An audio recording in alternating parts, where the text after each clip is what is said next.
Hi guys, welcome back to this channel.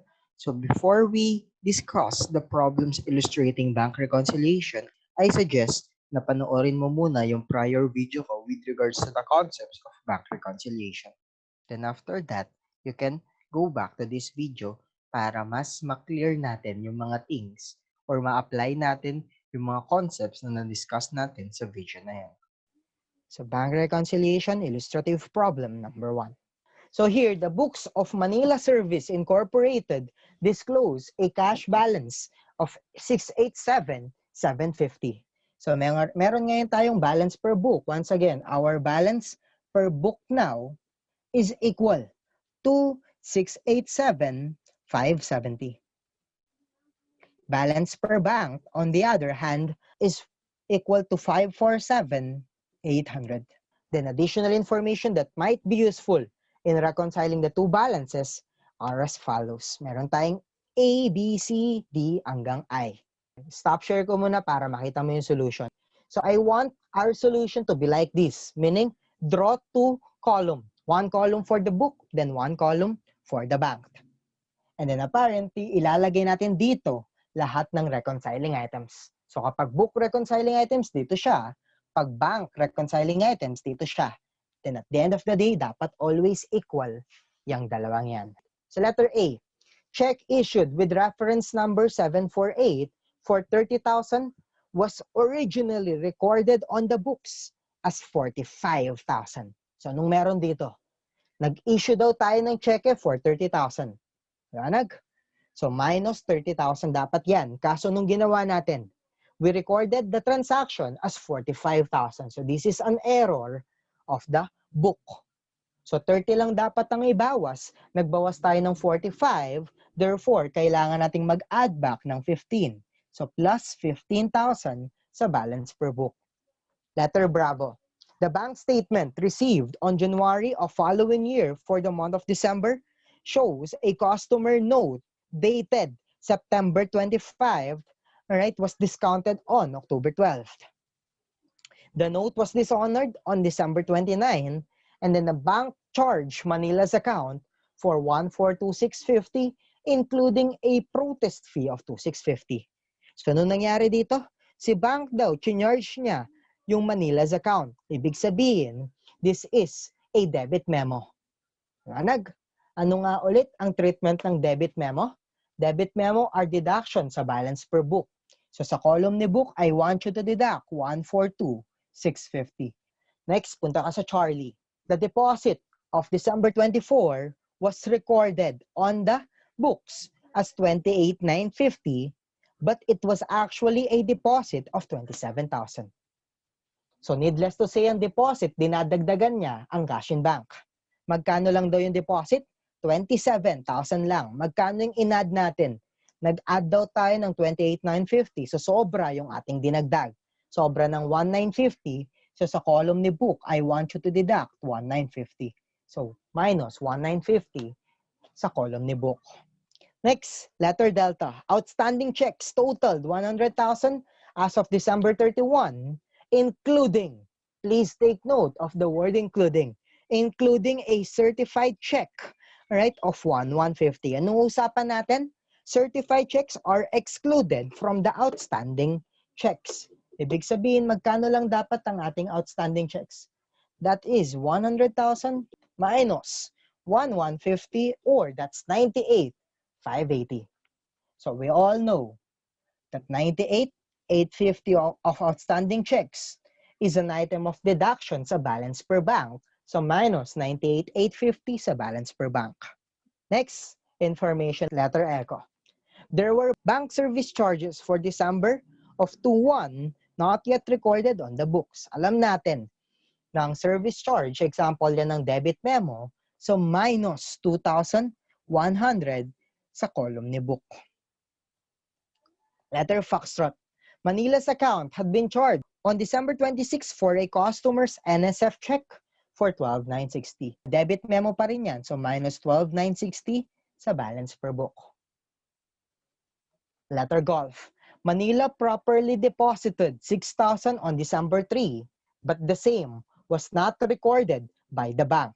So this is a deposit in transit Therefore, plus 6,000 sa column ni bank. Letter hotel.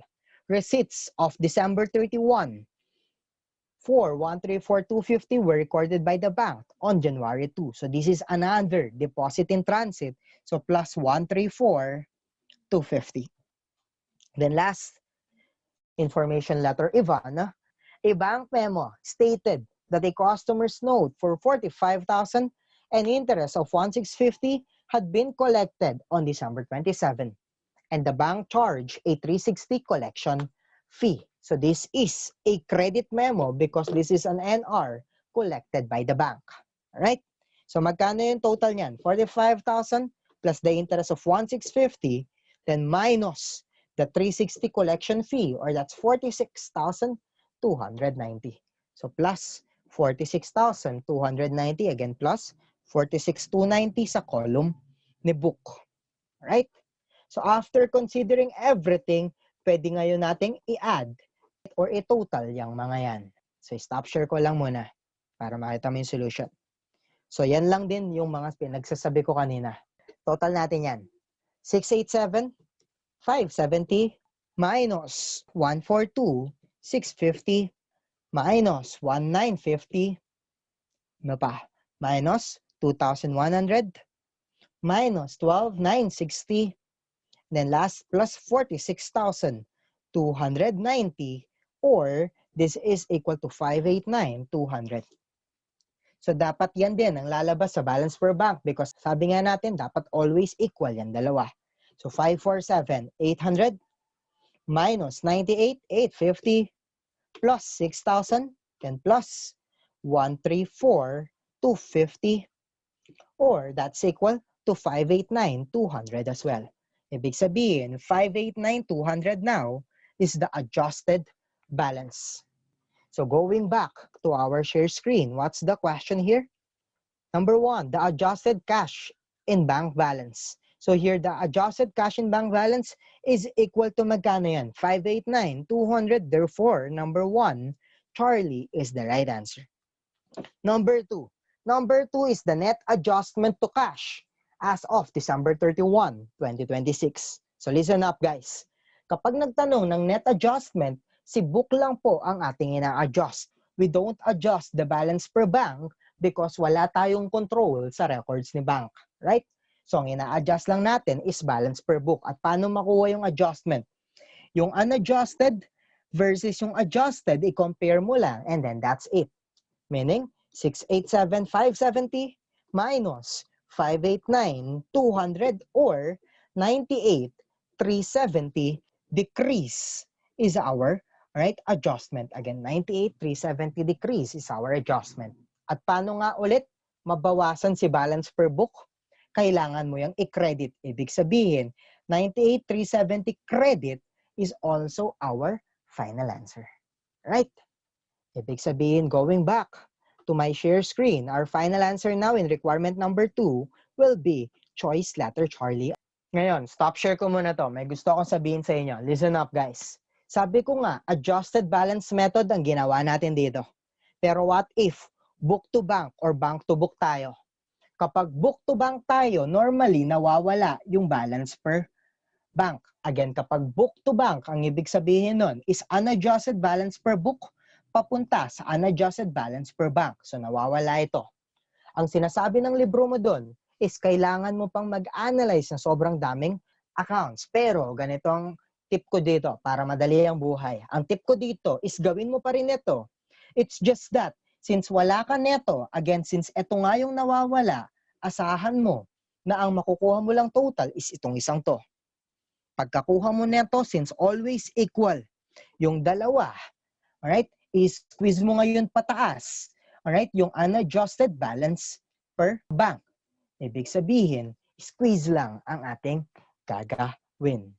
Kapag bank to book naman, alright, ang gagawin natin is, of course, ito yung makukuha natin, ilalagay mo siya dito and then squeeze mo lang din yung sa taas. So kapag book to bank at bank to book, adjusted balance method pa rin ang gagawin, squeeze lang tayo. Alright? Now, punta tayo sa problem number 2. The following data pertaining to the cash transactions and bank accounts of Princess Company for July 2016 are as follows, right? Ang tinatanong dito is yung correct cash balance as of July 31, 2016. Right?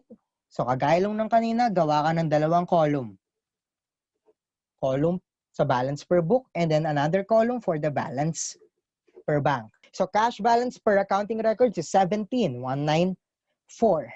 So, 17,194 will be the cash balance per accounting records as stated here. Cash balance per bank statement, on the other hand, is 31,848.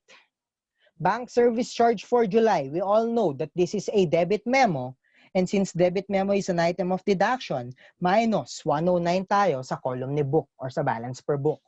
Another debit memo for printed checks delivered by the bank, then the charge has not been recorded in the accounting record, so minus 225 ulit sa balance per book. Next, we have outstanding checks. We all know na ang outstanding checks, dinideduct yan sa balance per bank. So, minus 6,728 tayo sa balance per bank. Next, deposits of July 31 not recorded by the bank until August 1. This is a deposits in transit, therefore plus 4,880 sa balance per bank. Next, proceeds of a bank loan on July 31 not recorded in the accounting records, net of 300 interest. This is a credit memo, so plus 5,700 sa balance per book. Right? Next, proceeds from a customer's promissory note, so another credit memo, so plus 8,100 sa balance per book. Next, this is an error. Check 1 to 10, payable to a supplier, entered in the accounting records as 2-1, but deducted in the bank statement. So, si baka nagkamali at an erroneous amount of 1-2. So, nagbayad tayo dito kay supplier. Ibig sabihin, item of deduction tong check na to. Right? So, 2-1 dapat ang may bawas. Magkano lang binawas ni bank? Ang binawas lang ni bank is 1-2. So, kulang pa ang binawas ni bank ng 900. So, minus 900 sa balance per bank. Right? Next, stolen check lacking an authorized signature deducted from Princess account by the bank in error. So, error ulit to ni bank. Diniduct daw or binawasan tayo ni bank, dapat hindi. So, i-add back mo ngayon yung 800. So, plus 800 sa balance per bank. Then last, customer's check returned by the bank marked DAIF, indicating that the customer's balance was not adequate to cover the check. No entry has been made in the accounting records to record the return of the check. So this is an NSF check and obviously a debit memo. So minus 760 sa balance per book. Alright? So stop share ko muna para makita mo yung solution ko. And then dapat pareho nga tayo ng solution. Alright? So once again, dapat always equal yung nako-compute natin dito. So let's try to compute ngayon yung balance na yan. So 17,194, again 17,194 minus 109 minus 225 plus 5,700 plus 81, then minus 760. Ang nako-compute natin dito is 29,900.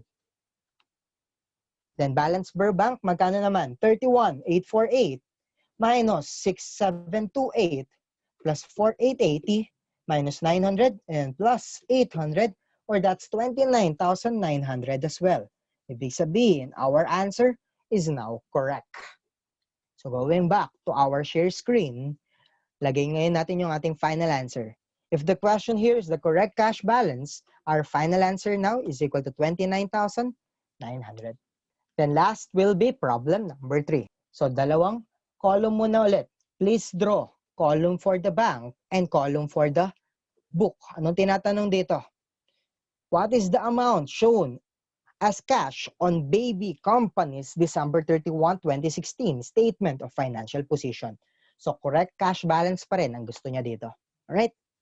So in preparing its bank reconciliation at December 31, 2016, baby company had made available the following information.